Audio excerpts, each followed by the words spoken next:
দাদা এটা কোন দেশ দাদা? আরে দাদা এটা তো পকুন্নু বাংলাদেশ দাদা। মনে হচ্ছে আমাদের বর্ডারে সৌদি আরব চলে আসছে। শুধু মরুভূমি আর মরুভূমি। বাংলাদেশ সবগুলো নদীতে বাদ দিয়ে একদম মরুভূমি করে দিয়েছি। সালারা আমাদের সাথে লাগতে আসে। এত করে বুঝালাম যে পেঁয়াজগুলো আমাদের কাছ থেকে এনে, রসুনগুলো আমাদের কাছ থেকে আমদানি করে। সালারা কোনো কিছু আমাদের কাছ থেকে আমদানি করে না, পাকিস্তান থেকে আমদানি করে সালারা, চায়না থেকে আমদানি করে। সালারা এবার বুঝ কেমন লাগে টেলা। দাদা নদীতে বাদ দিয়ে যে নদীটাকে একদম শুকিয়ে মরুভূমি বানিয়ে ফেলেছেন, এটা কিন্তু খুবই অন্যায় করছেন আপনারা। হ্যাঁ করেছি তো, সামর্থ্য থাকলে তোরা ভারতবর্ষে কিছু করে নিস। আচ্ছা আর কিছুদিন বাদটা রেখে দেন। কেন রে, নদীতে বাদ দিয়ে রাখলে তোরা কি করবি? না মানে আর কিছুদিন পরে আমাদের একটা বন্ধু রাষ্ট্র তৈরি হবে তো তাই। এ নতুন রাষ্ট্র তৈরি হবে মানে? আর এখানে গাড়ি রাস্তা করছি কে রে বর্ডারে?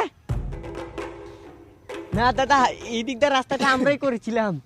আপনাদের সেভেন সিস্টারের সামান্য একটু অস্ত্র আসা যাওয়া করে আর কি এই রাস্তা দিয়ে। ও সালা তুই এটা করলো কি রে? তুই আমার দেশের মধ্যে অস্ত্র ঢুকিয়ে দিয়েছিস। ও সালা এই জন্যই তো করি আমার দেশে এত ঝামেলা কেন রে, এত বেজাল কেন, এত গুলাগুলি কেন আমার দেশে? ও সালারা রে তোদেরকে ছাড়বো না রে সালারা, একদম মেরে দিব রে, একদম বর্ডারে পুঁতে দিব তোদেরকে সালা, মিসাইল মেরে দিব, কালকে মেরে দিব মিসাইল সালা।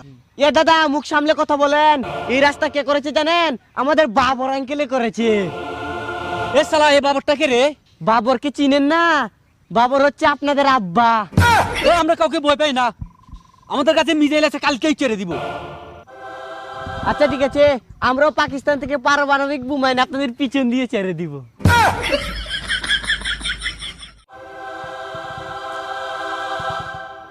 দাদা বলছিলাম এত কিছু কি দরকার? আসেন একটু ভালোবাসার হাতটা বাড়িয়ে দিই দাদা, বন্ধুত্বের হাতটা একটু বাড়িয়ে দেন দাদা। সর শালা, তোদের এই ভালোবাসা লাগবে না।